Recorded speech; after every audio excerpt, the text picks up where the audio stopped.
Hey, good morning, Dan. Man, you're getting ready for a big trip, huh? That's going to be fun. Yeah, yep. Getting arrows fletched and tuned up and packed up and ready to head to the South Pacific, New Zealand. I can't wait to get back. Man, that's so awesome. How much time do you have there? It'll be about 10 days of hunting down there, red deer and some fallow deer at the end. So peak of the red deer rut, the roar as they call it. It's just like hunting mini elk in April. So I can't wait. Yeah, good for you. Well, we'll definitely talk about that on today's podcast, and we actually just recorded today's podcast, and then we really get into taking chances and experience, and then unit knowledge and scouting and timing. It's just a great conversation today. Yeah, personal growth. It's huge, and it not only is what we are made of, but how we're wired, and taking a look at that, and how to grow as a bow hunter, and that does translate to growing as a person as well. That's the beautiful thing about bow hunting and hunting in general is it's not just about harvesting something. It's all the multitude of benefits that go along with it to make you who you are. Oh man, 100%. Yeah, that's it. So great recording. We'll get right into it. We just want to thank a sponsor for today's show. Want to thank G5 Arrows. How you been liking those arrows, Dan? Yeah, they're awesome. The stacks and the mark arrows new from G5. I've fletched them both up. I've shot them both. So I'm going to take the stacks to New Zealand on this trip. But yeah, great carbon. The components, as we've talked about in the past, really are what make or break an arrow, and the components are good on these arrows. The insert system, insert oversert, basically, are fantastic. Strength, I haven't had anything bend or anything funky happen. They tune great. Spine is accurate and correct, so they've been really good. Can't wait to test them out on some animals.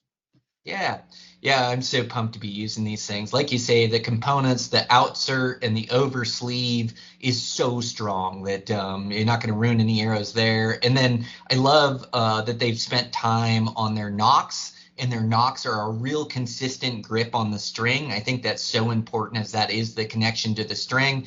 Really good, strong carbon, straight arrows, good weight tolerance as all my arrows were within a couple grains of each other, which is really good. And so I'm pumped on these things, man. It's like nothing like using a trusted brand of arrows that really put their time and effort into building these things. So yeah, I'm using the marks, which are the 203s, which are a great arrow. And yeah, super pumped on these guys. And thanks to them for supporting the podcast. Yeah, super awesome to have them on board. And like I said, they've been in the archery realm for a long time, since the beginning of time. So they're guys that already know archery. They know their components. They know what they're doing. So it's a no brainer for me. Yeah, me too. I got them fletched up with some flex fletch vanes. I went away from those silent nights, and I'm going with like it's a 2.5 inch fletching, really low profile four fletch. Man, do I have those things shooting good. Those arrows are probably grouping better than I shoot. It's just I'm just getting some super performance out of them. I'm really excited about it.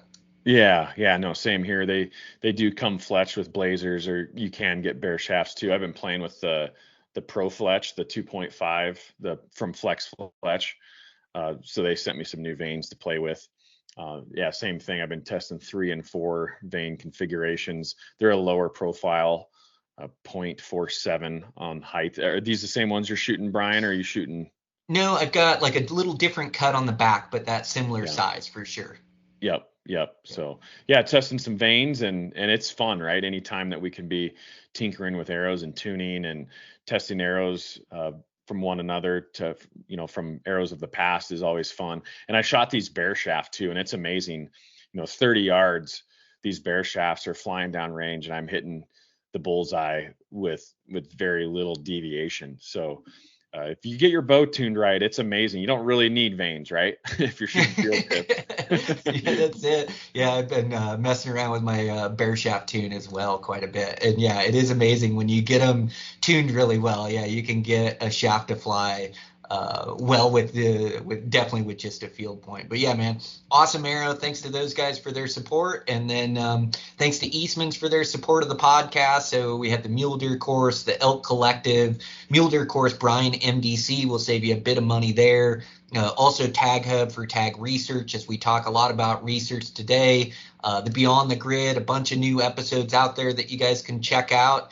And what am I missing, Dan? Yeah, all the great stuff we have coming down the pike. We did team up. This is kind of cool with the Coloradans for Responsible Wildlife Management, making a belly band for our Eastman's Hunting Journal issue that had just come out. Kind of an informational thing, belly band on the back.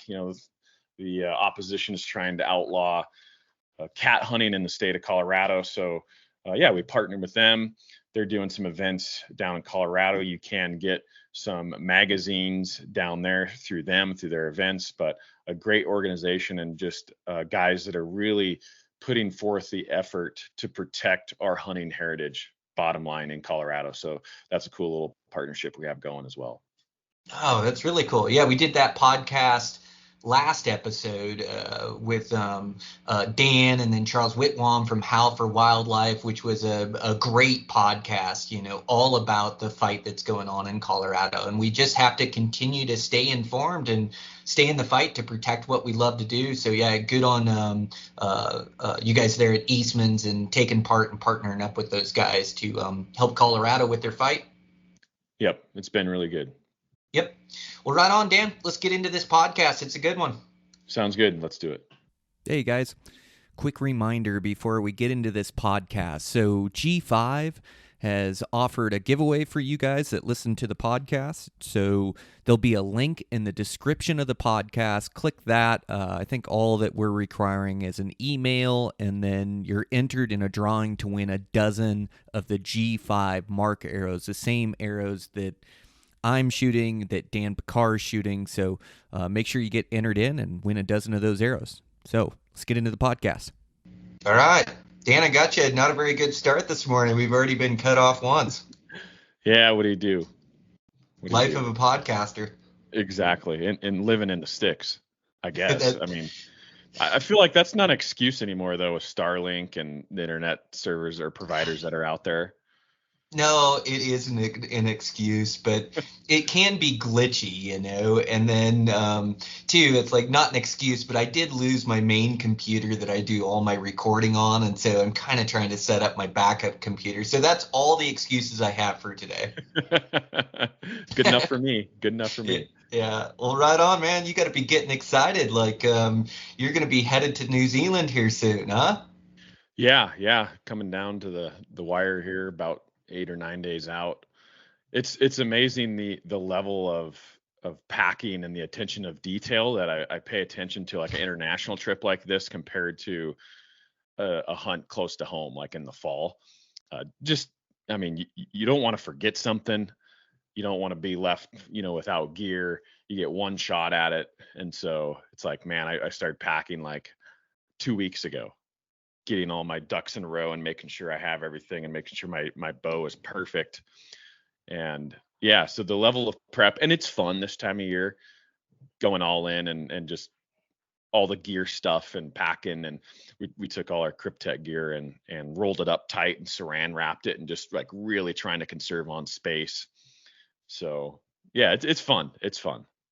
It's tough. They ding you for space, and like when you're doing international travel like that, like man, like you say, you only get one chance, and then they don't have the offerings over there. Like you can't go to a sporting goods store and pick up what you need. They just don't have much option there. And then if you forget it, you just don't have it. And so it's like tough to not want to pack too much on a trip like that, but you want to have everything you need. It's just like a really fine line. So yeah, I can see why you're packing that stuff down really tight, man. They get you good for extra bags in that place. Yeah. Space is always limited, no matter what. And then, man, you hear about my buddy. He went down to the South Island this last week, and his bags never showed up. He doesn't have a bow. He's 4 days into the hunt, doesn't have a bow. And so he's trying to hunt with a backup bow that the outfitter had or whatever. And yeah, you have all these things that are out of your control as well that can really just kibosh a hunt and kibosh an experience. What a nightmare, man. He doesn't have his bow. Yeah. And that's why too, I try to limit the amount of planes and the amount of carriers that I switch when I'm flying. Like I just like to keep it on one flight. Like we're flying down on Air New Zealand. And we're lucky too, because we're just flying into Auckland, so we don't have to catch another flight. We're hunting the North Island out of Auckland, and so the flight's simple, right? So there's really no excuse for the bags not to show up. Yeah, it's you're right. Like keeping it simple definitely helps. Like you can save a few $100 by getting your own flight to LA and then jumping on an international flight.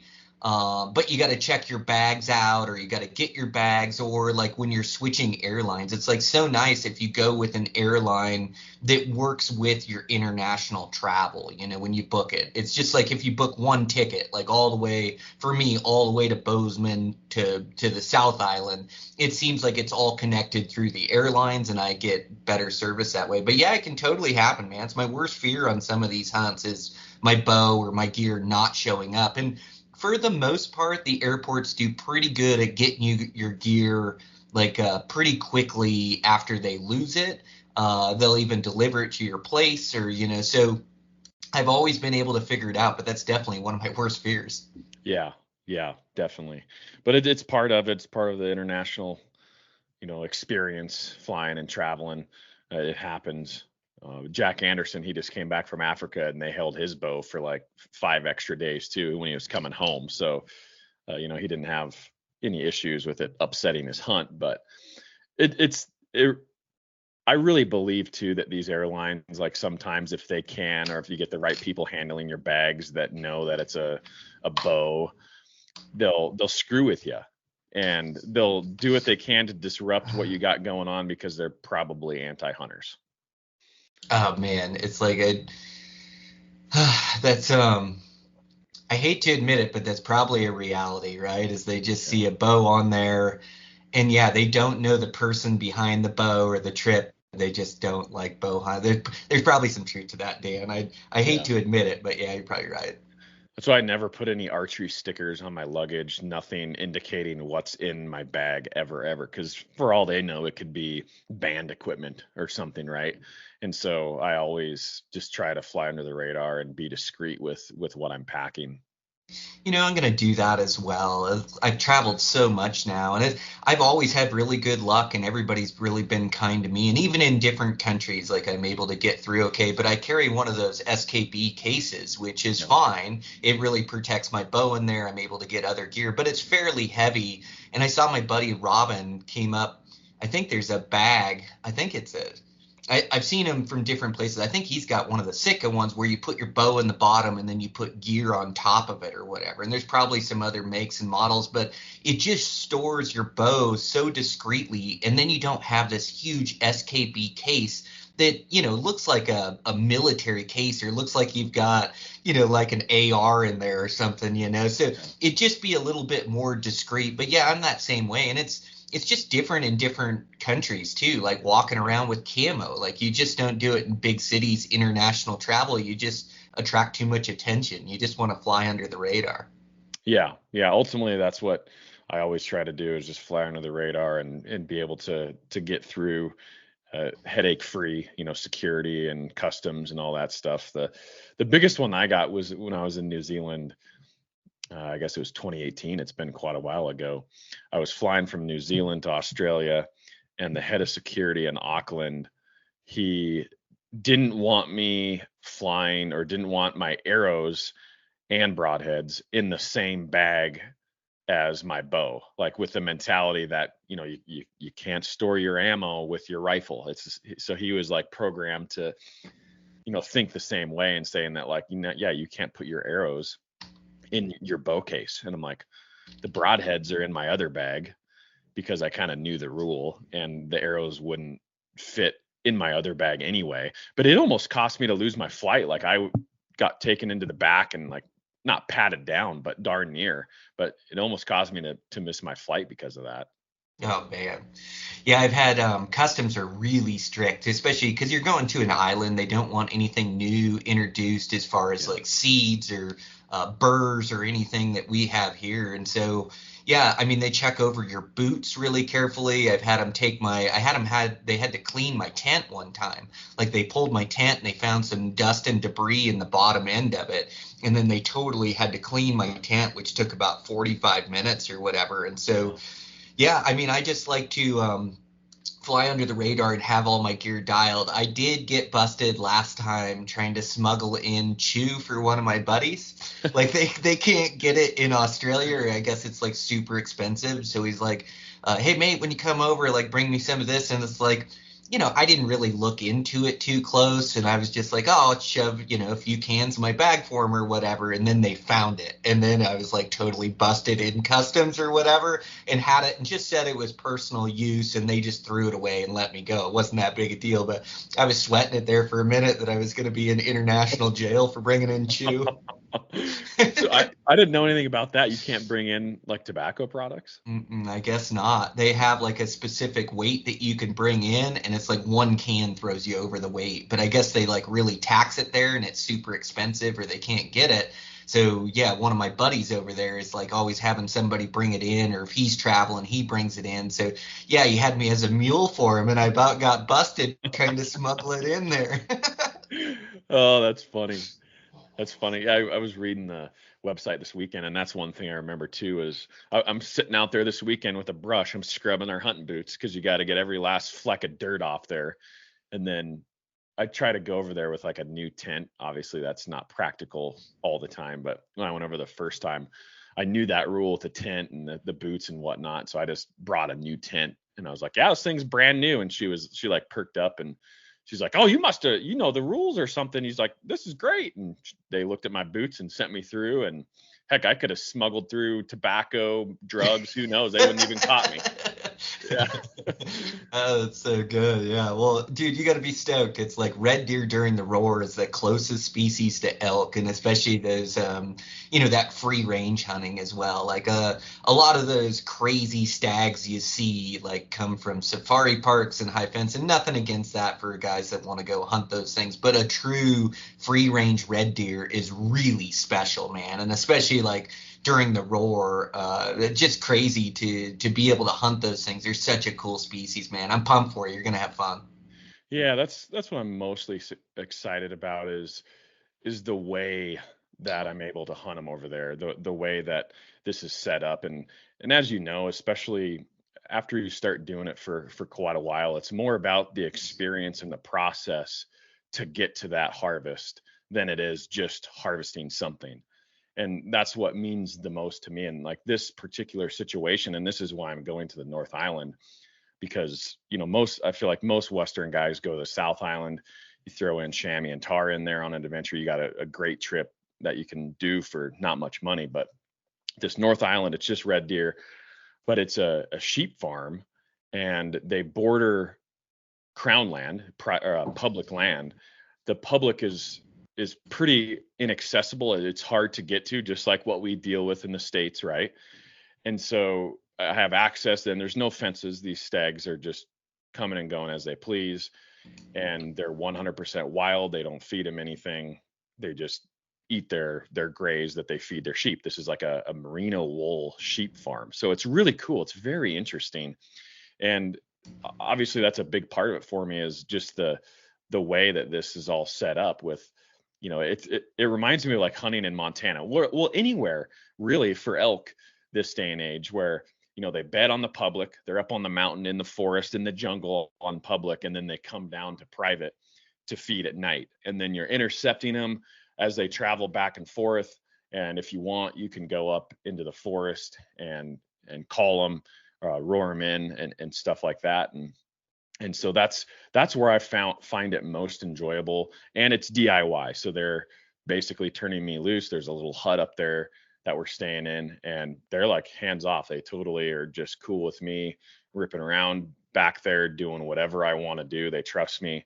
And so that's what's really special about it, is it's just the people, incredible family, so generous, so generous. I was there in 2018, and I shot a 5x6 back behind the house there. And he told me, the gentleman at the time that owns the place, he told me that access was free, but if I shot something, it was $100 a point.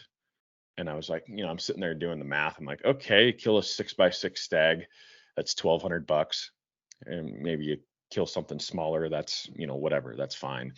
And he told me too, he said, yeah, there's a couple nice ones that we've been seeing back there in the back pasture. He's like, if you'd save those for the kids, I'd appreciate it. So because he has a bunch of boys and a girl too, and they do some hunting and stuff. And this was 6 years ago.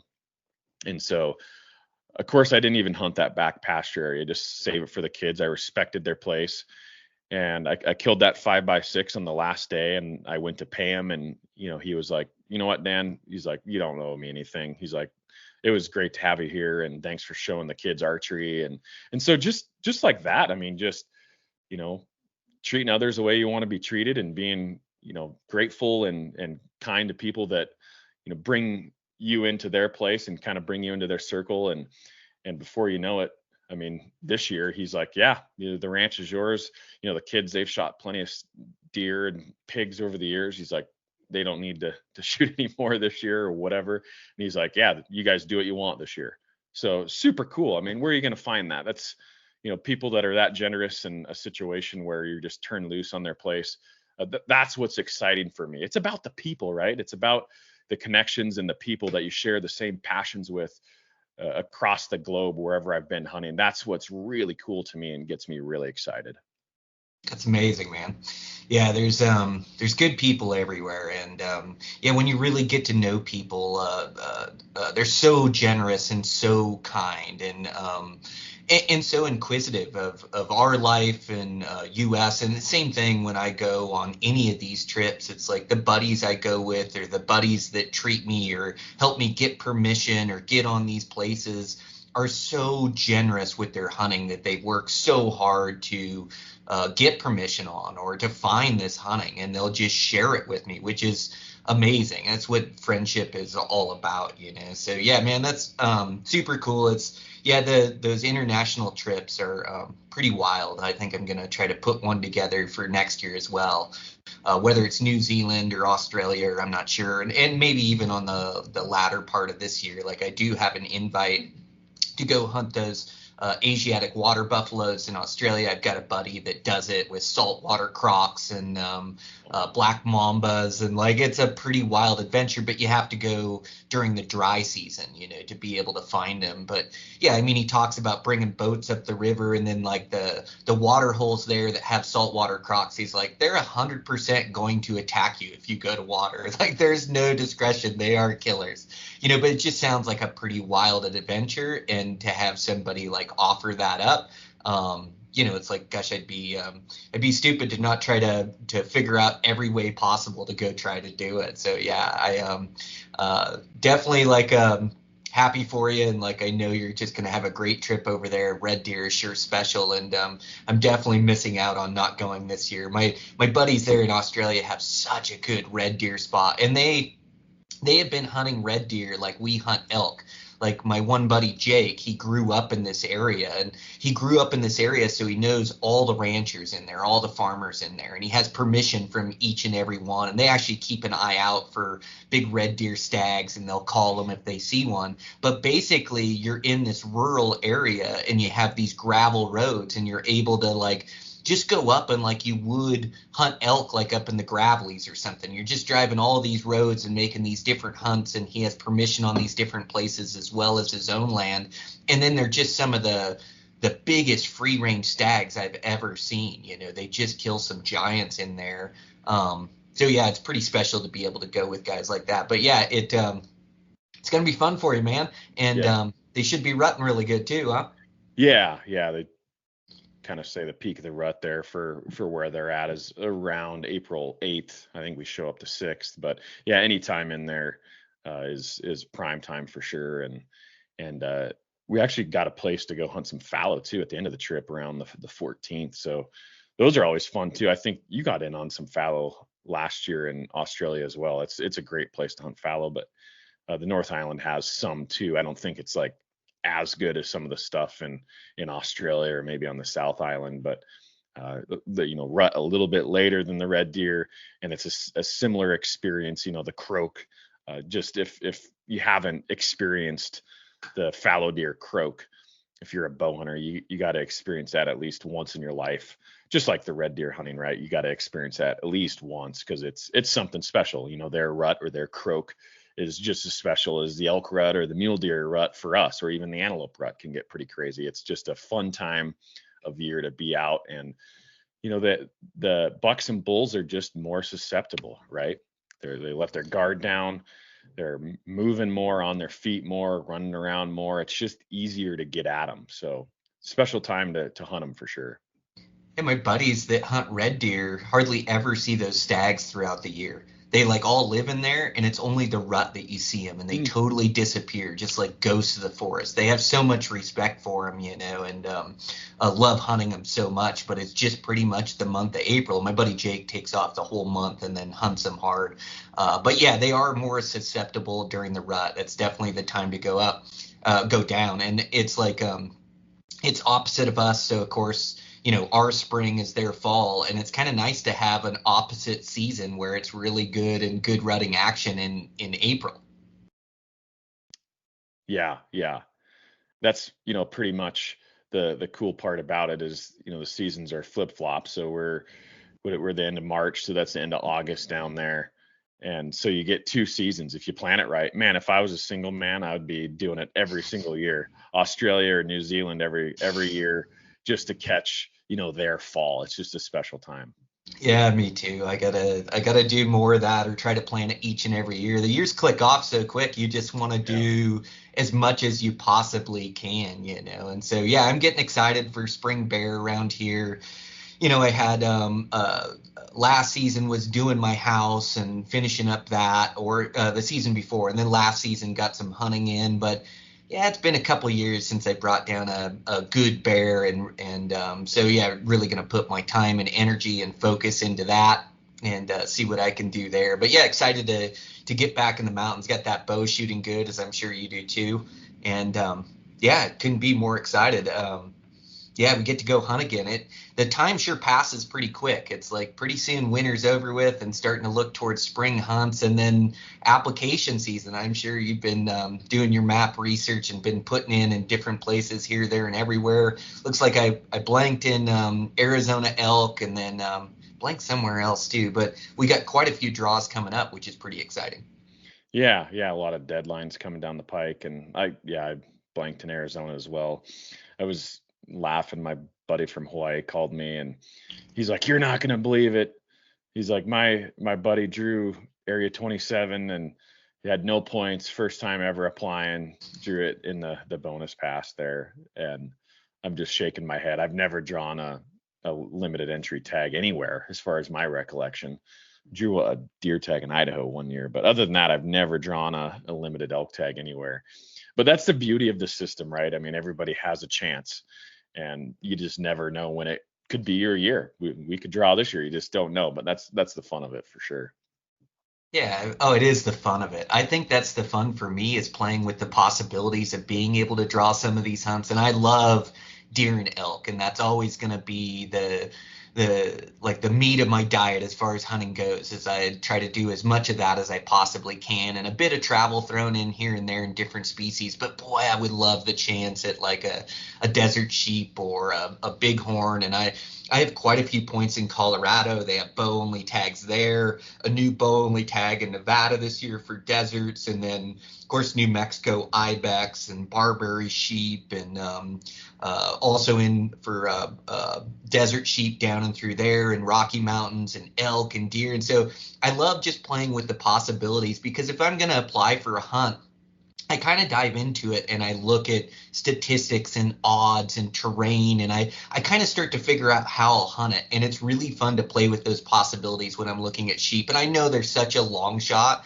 but it's like eventually, 20, 30, 40 years of putting in and building points, eventually, they're going to pull my name out of the hat, and I'm going to get a chance at one of those things, or a limited elk, and just trying to be ready. And you want to draw the right place. You don't want to draw some place that's thick timber, place that you're not going to be able to hunt efficiently. But that's part of the fun for me, is just like trying to play with the possibilities of where I might get to hunt. Yeah. I find that I kill a lot of time just you know, dreaming about these units that I might be able to hunt, and you're e-scouting them and looking at them. Man, they're set up so well with, the terrain or maybe burns in there. Depends on the state on what I'm looking for. But yeah, it's easy to go down a rabbit hole and you're planning a hunt before you have a tag in your pocket, and then you end up disappointed anyway.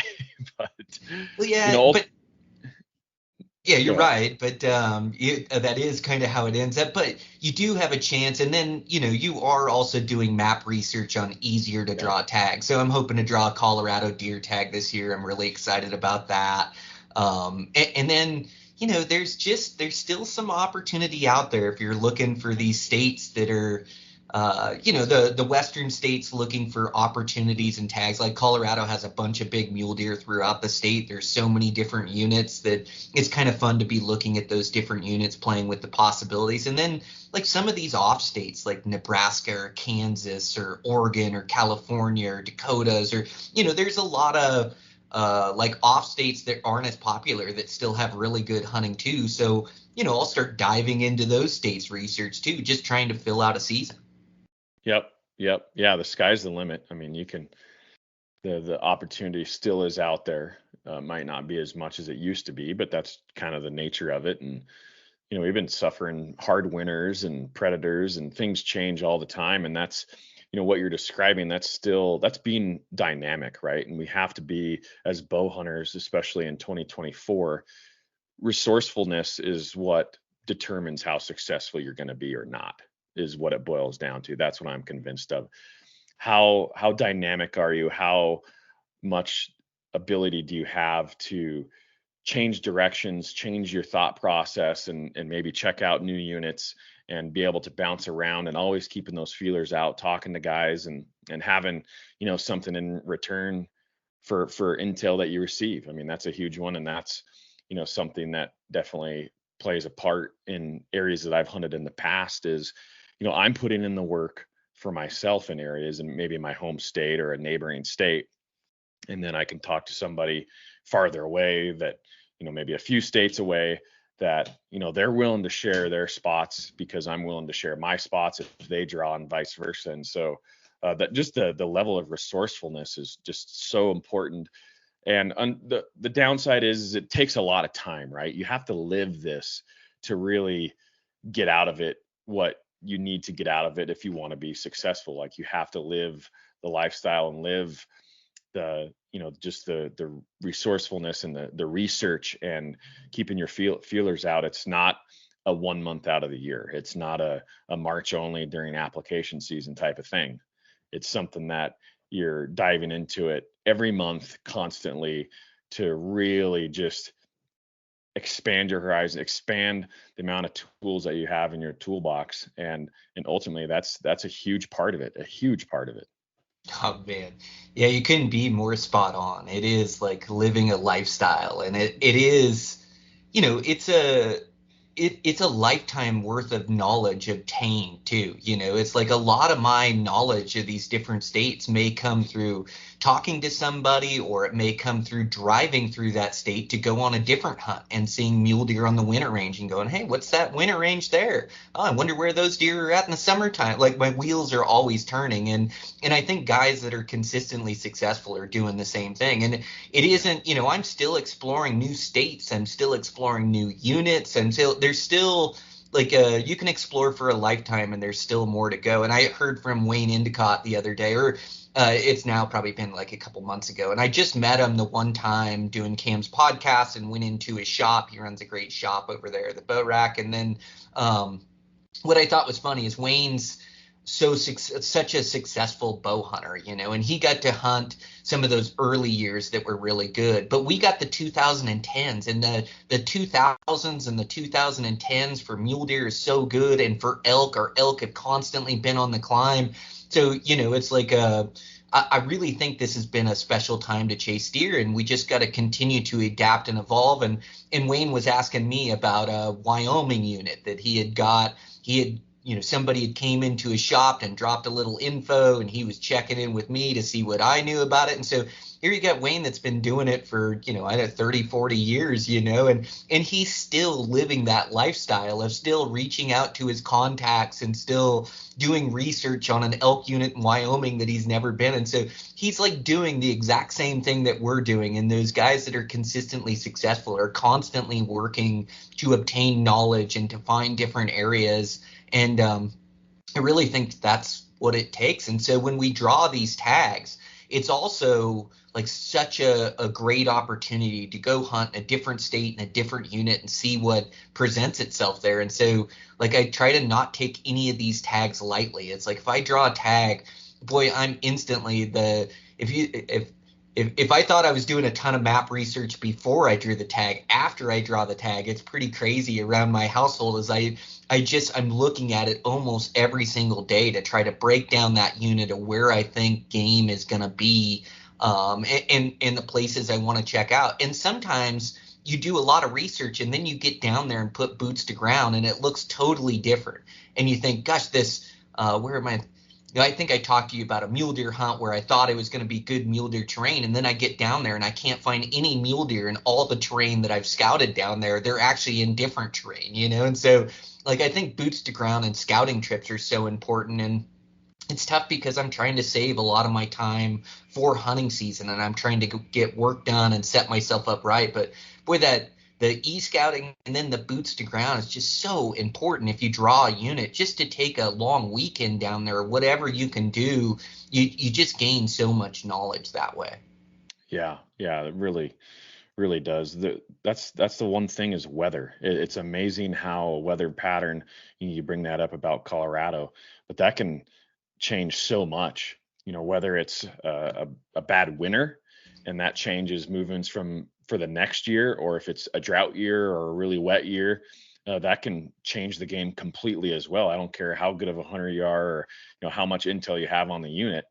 If you don't have real-time experience for that year that you're hunting, it can be challenging.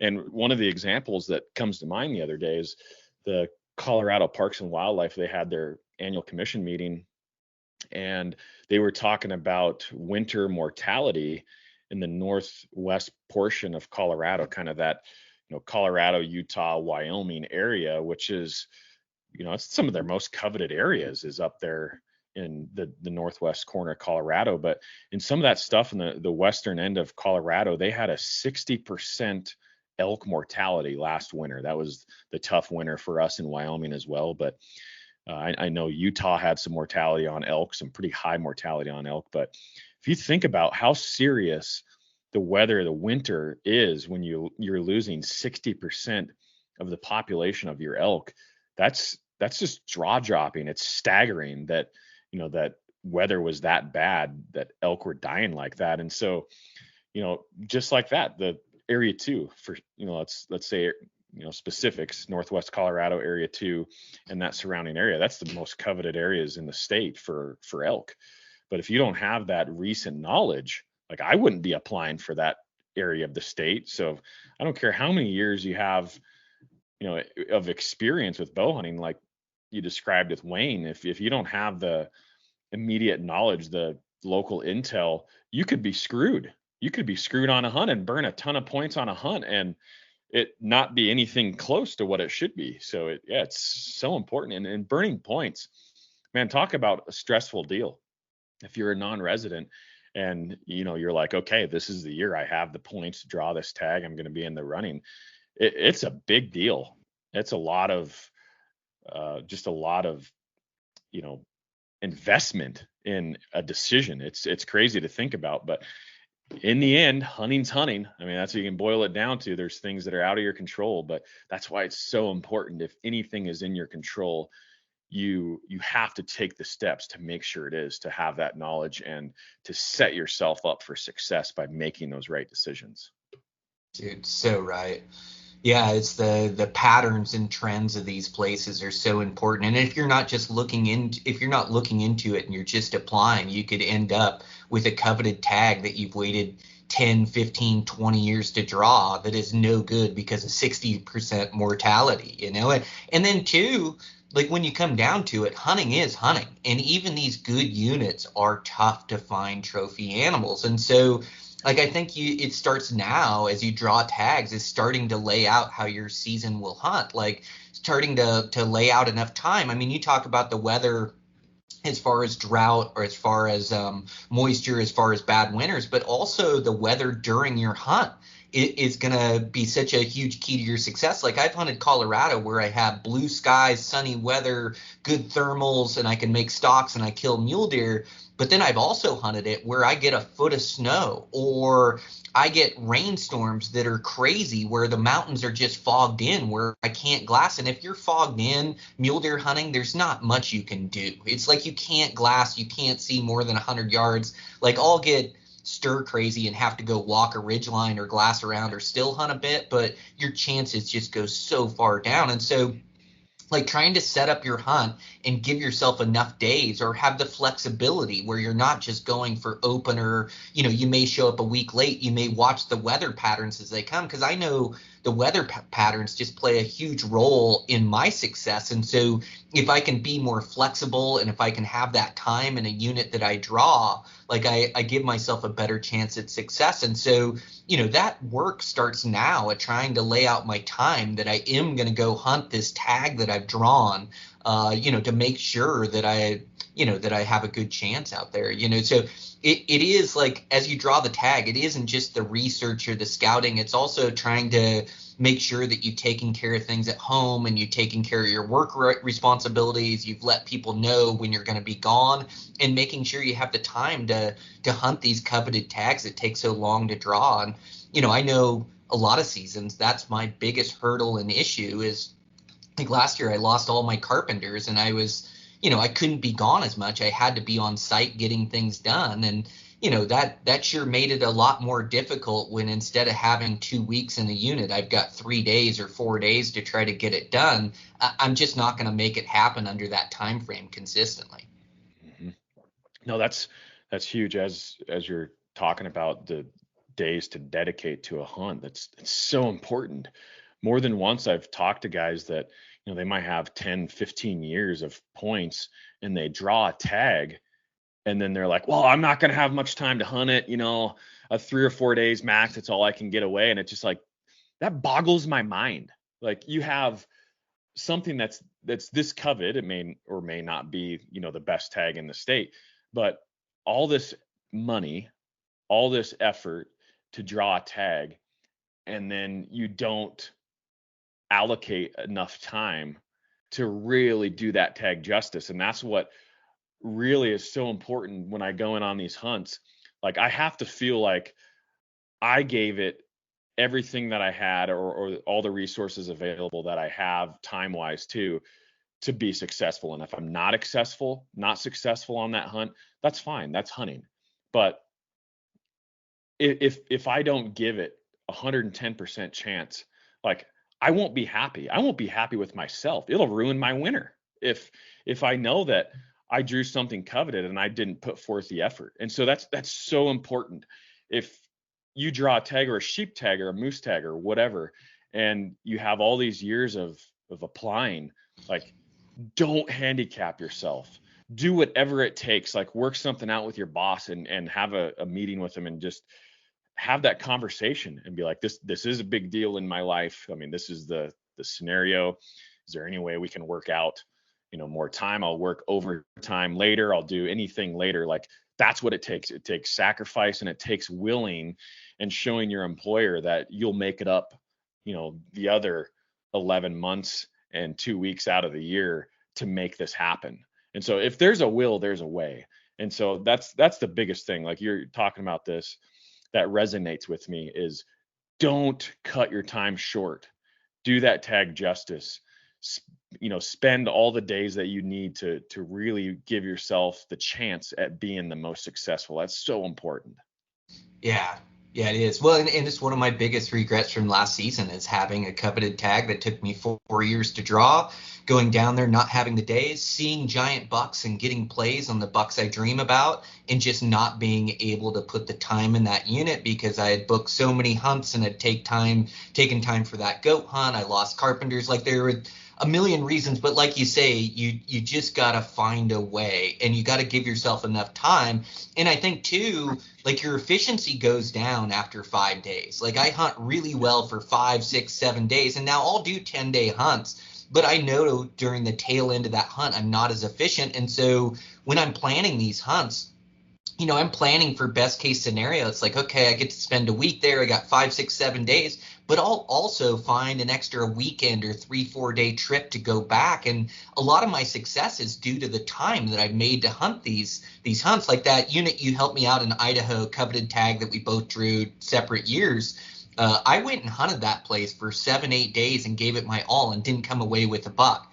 But the next weekend, I was down there Thursday after work. I had a 3-day, able to arrow a buck on a backup trip that was later in September where they're tough to hunt because I gave myself that backup plan. And so, yeah, it's so important to be able to find the time to go hunt these. And really, I think time is an equalizer. If you have the time to spend in there, you can kill a trophy animal. Like time needs to be on your side for these hunts, and especially coveted tags or any tag for that matter. And so it does no good to draw 5 tags if you can't spend enough time on those 5 hunts. You'd be better off to draw 2 or 3 tags and then really spend your time there and dedicate plenty of time. And the whole reason I kill an elk every year in Montana is because we have a 5-week season and I can take a week off and I can take long weekends. But there's a lot of years I have 20 days into hunting a 6-point bull or more, and most guys aren't dedicating 20 days in the woods to go hunt elk.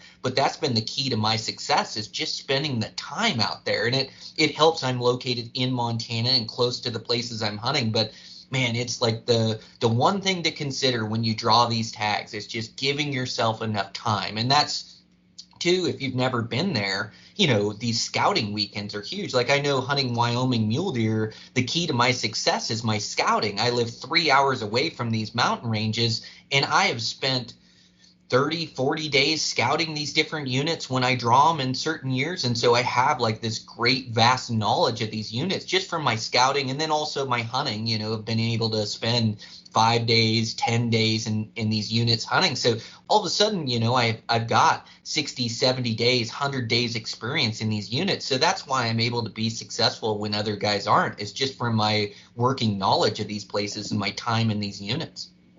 Yeah. Yeah. And that's huge. You're looking for hunts that scouting is going to pay off for you as well. And, when I think about like season dates, that's huge too. That's so important. And that's why, most bow hunts, I feel like we're pretty spoiled because they're pretty long seasons in contrast to like, Colorado's 4 rifle hunts, first, second, third, and fourth season.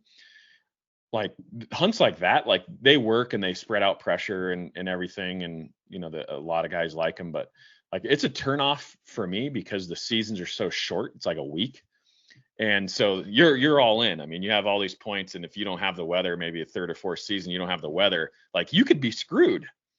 And especially like on a hunt that takes a ton of points. And to me, that's too risky. Like I stay away from hunts like that. My personal preference, like I said, I know there's a lot of guys that you don't need that much time, or it's better hunting, and so it's not a big deal. But I guess you've been around the block or a time or two and have hunted a ton of different areas and a ton of different seasons.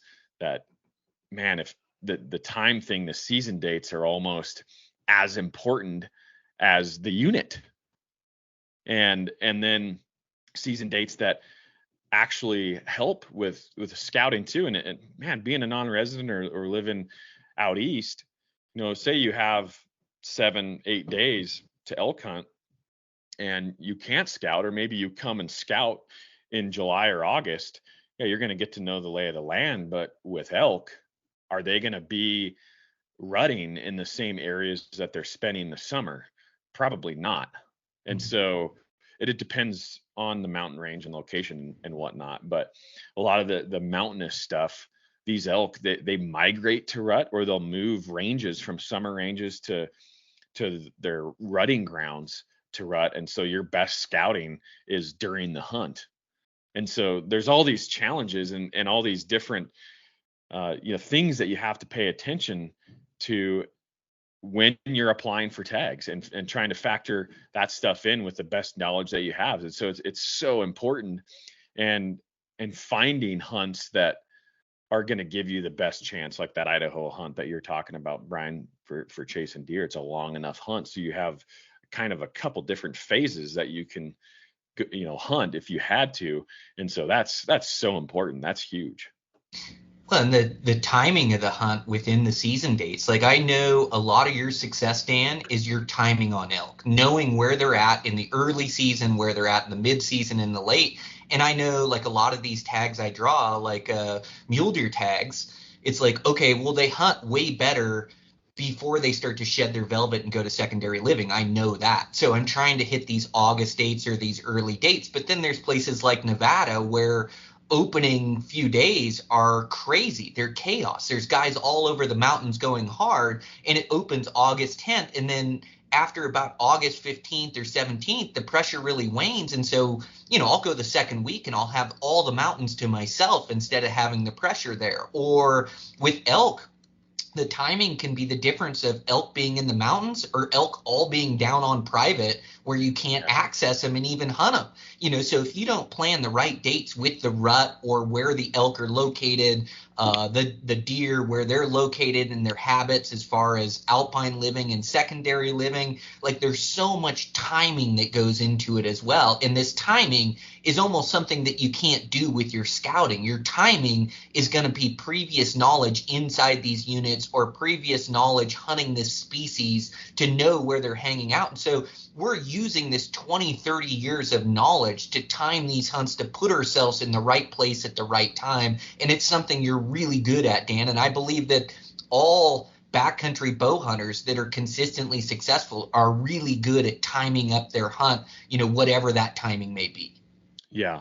No, that's absolutely right. The timing part. And it's almost like, whatever people imagine in their mind of being a good hunter, whatever you think that might be. But in reality, so much of it, and even more of it, is just understanding the species that you're hunting. Like that intimate, in-depth knowledge of elk and what they do is number one. And then the hunting and harvesting becomes secondary. You're not worried about that. You're doing your homework and it falls into place for you.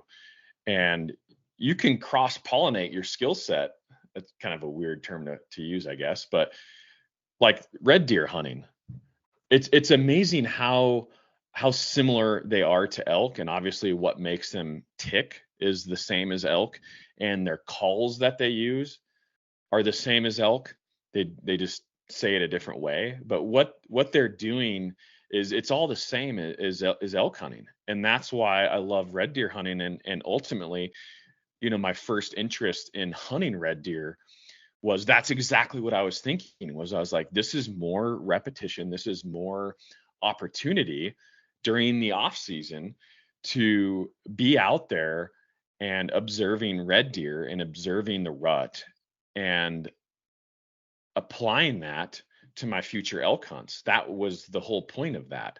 And so the more time that you're spending out there hunting these animals or just being with these animals, and you're taking notes and you're using your brain to gather knowledge, that it's such a huge role in being successful on future hunts for my elk hunts. So I truly believe me going red deer hunting is preparing for elk season. I truly believe that because of how similarly they're wired. And as you hunt in these different areas, and like it's going to be straight up jungle. It's out of my wheelhouse. I don't hunt, the thick jungly type country of the Pacific Northwest, what you grew up in, Brian, or even Northwest Montana anymore.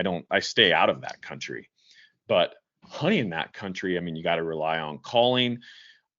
I do have other tactics that I can rely on as well, but that's what it is so important about it. And then you bring it all together, and then you plan your elk hunts accordingly as well, based on the animal's behavior at the time. And so, like you said, like every year I plan, like I have my Wyoming, my Montana, and my Idaho hunts, and I plan those based off of past experience, what makes an elk tick? What are they thinking at the time? What are their habits at that time of year? And then looking at hunts in these different states and then saying, okay, I like season dates here in this state, in this mountain range, because I know the elk are going to be doing this.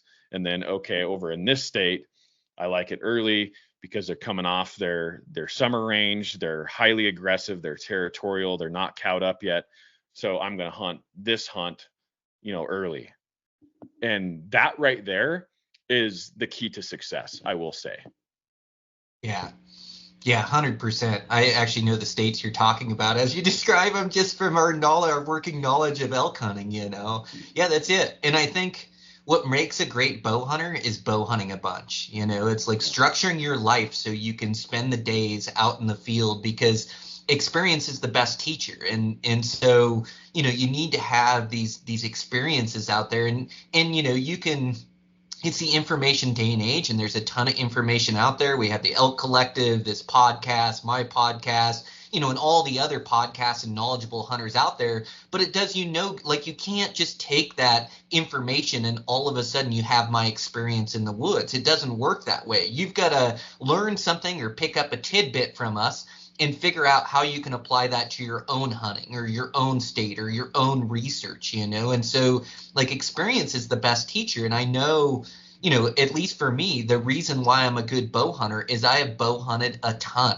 And you can gain this experience in different ways, like you're headed to go hunt red deer in New Zealand, which makes you a better elk hunter, and you're going to gain these 2 weeks of hunting experience hunting red deer that then you can apply to your fall hunting. I'm going to be hunting bears, and I'll have a 60-day season, and I'll spend at least 30 of that out in the mountains glassing and making plays and making stalks and being in the mountains. And I gain information that way. Or hunting sheds. It's like, and I'm not a big shed hunter anymore. I used to really like it, but I started to find that I was taking off time and spending time hunting horns, that what I really wanted to be good at was bow hunting. What I really loved was bow hunting, but it taught me a ton about elk bedding and elk feeding, elk behavior, their migrational patterns. It would tell me the quality of bulls in a range. And you're following tracks to different places in and through there. You're glassing bulls. And so,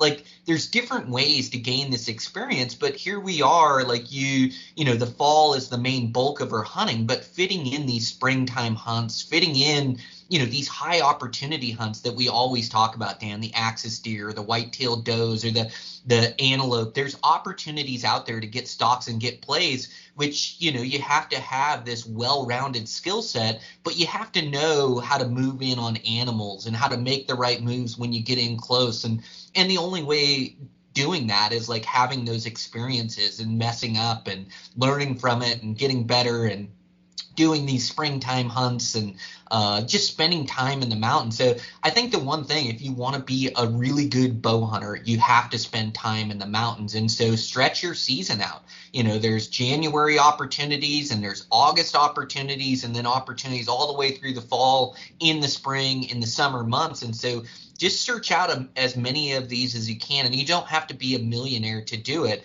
Like, there's blue collar do-it-yourself opportunities out there to go get in the mountains, to go get in the foothills, and to go learn and become better. And really, I think that's a huge key to my success and yours, is just our experience. Yeah. And find a way to do it. I mean, fresh out of college, I had no money, and I had, when I got out of college, I had $17,000 in debt. That's what I was in debt. And I worked my tail off, guiding hunters, rowing drift boats, and working on a ranch. And I lived hard, I played hard, and my life revolved around bow hunting. And I remember flying to Hawaii, and I can't afford Hawaii. Are you kidding me? Staying in a place there, it's way expensive. Maui, it's ridiculous. It's like the most expensive place to vacation in the United States of America. It's insane. But I rented a car. I found a place to access to hunt, and then I was able to camp there. I slept in the car, and sleeping on that lava rock, I tell you what, it's not exactly comfortable, but that's how bad I wanted it. That's how bad I wanted to experience these new things and bow hunt new animals. and doing it in a place, you find a way to make it happen. And, throw my comfort out the window. I don't care about that. I want the experience. And like this New Zealand hunt, like I'm going over there for the price of a plane ticket. And you can get a round trip plane ticket to New Zealand and back for $2,000, which not a lot of money in this day and age. It's not really that much money. If you want to bad enough, you can save up $2,000 in the course of a year or two, take $50 out of each paycheck and put it into an account, go over there, rent a vehicle, and go hunt public land for nothing. I mean, that's nothing. That's in this day and age to go hunt, someplace on the other side of the world for $2,500, maybe $3,000 total. That's the stuff that you cannot be afraid to do. And it's going to be outside your comfort zone, and it's going to be scary. And there's all these logistics and all these unknowns.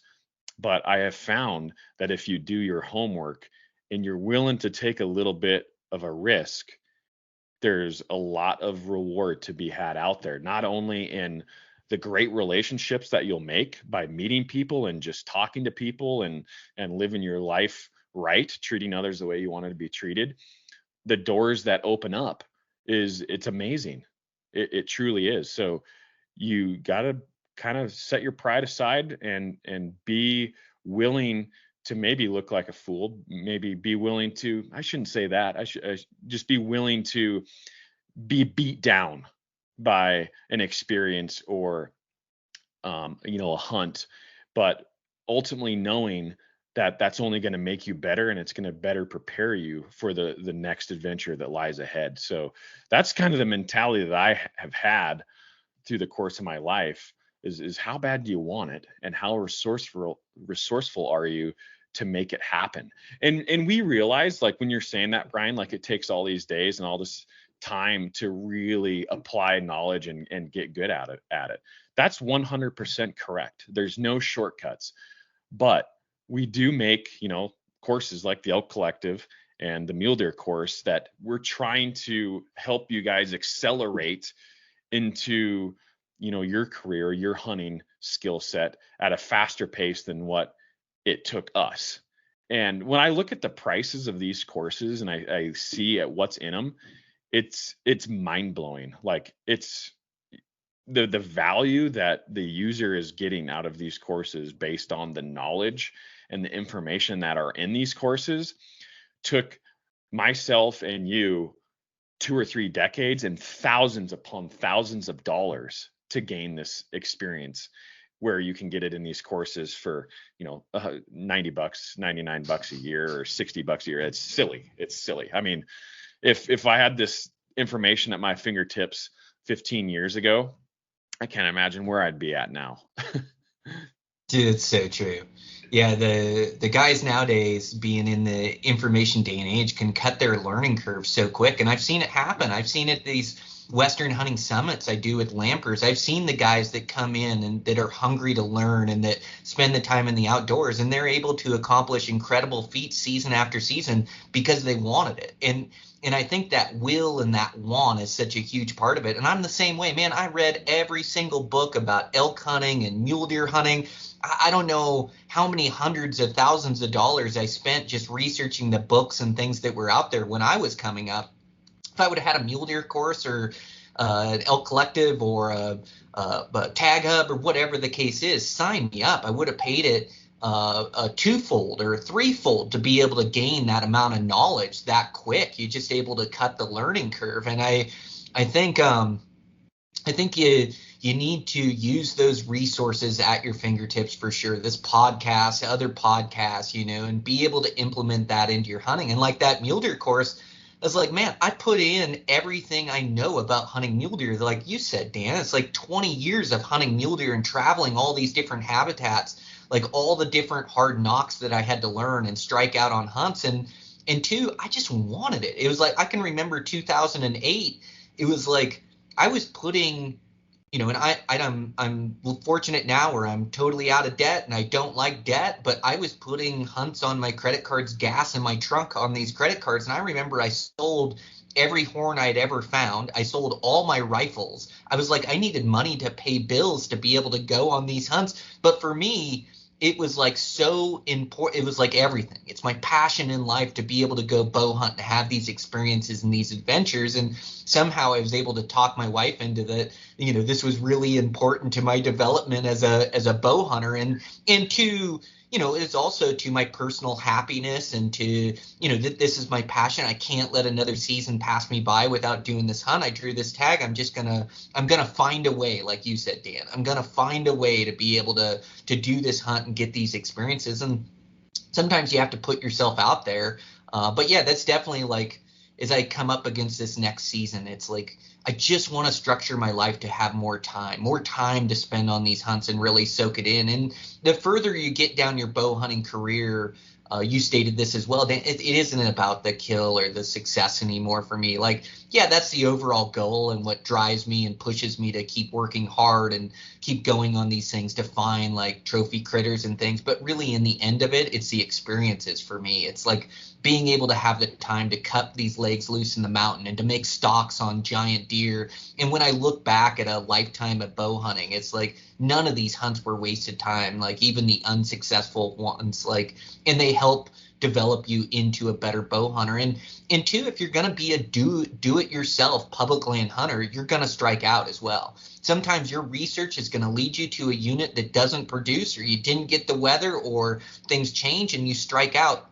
This is part of being a backcountry bow hunter. You're going to choose units and not be successful, not find what you want in there. And it just crosses that one off the list, and you start looking for a new unit in that state. And really the price of admission is fairly inexpensive out west. To be able to pay $500 for a deer tag, and then to be able to put $500 in gas and food, $1,000 to take a week vacation. And if you strike out, this is part of the process, and it's going to happen because it's really tough to be consistently successful. But you learn from it, you get better, you start figuring out what units that are good to you, and you start getting this working knowledge in these different states with these different species, where then you can go, now in today's day and age, for me and you, like any unit that we pick, we're going to go there and we're probably going to find what we're after. We're going to find some good deer, some good bulls that we get to chase around. And that's just due to all our experience and taking all these chances and gaining this working knowledge in all these states. Yeah. Yeah. And just the work ethic, as you're describing, the sacrifices that you made. But if I feel like financially you won't get ruined if you have work ethic, and you're like, you kind of have an IQ, right? You have to have somewhat of an IQ and be smart-ish with money to function in this world. But if your work ethic is high, you'll be okay, right? I mean, that's what I would tell people.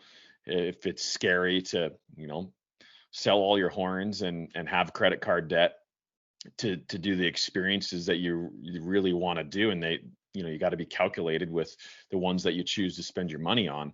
But if you have the work ethic, it's not going to crush you financially. It's not going to destroy you. And if you're the type of person that's willing to take that risk and has a work ethic, it will pay off, because your work ethic will pay off in the hunting realm as well. So there you have it. I mean, it will pay off. Brian, you're a prime example of that.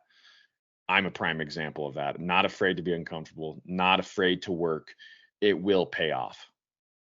Yeah, well, like you said, working weekends, working overtime, working to make up that credit card debt, to have a plan where it's like, okay, I've got to put some gas on a credit card here. It's 2008, we're in the financial crisis, but I'll be able to make it up. I'll make it up. I'll work more weekends when it's off season. I'll work evenings. I'll do whatever it takes to pay off that credit card debt so I can do it again next year, or whatever the case is, whatever the scenario is. But yeah, work ethic goes a long ways in life and in hunting, and really it's created the bow hunters that we are. And so, like, I think just pull the trigger, just like plan that hunt that puts you outside your comfort level, whether that's a new place in your own state and leaving your home mountain range, whether that's going to another state or hunting another species, or going, to Alaska or Hawaii, or going out of the country. Like, just plan these things that scare you a little bit, because those are the places you're going to grow and become better.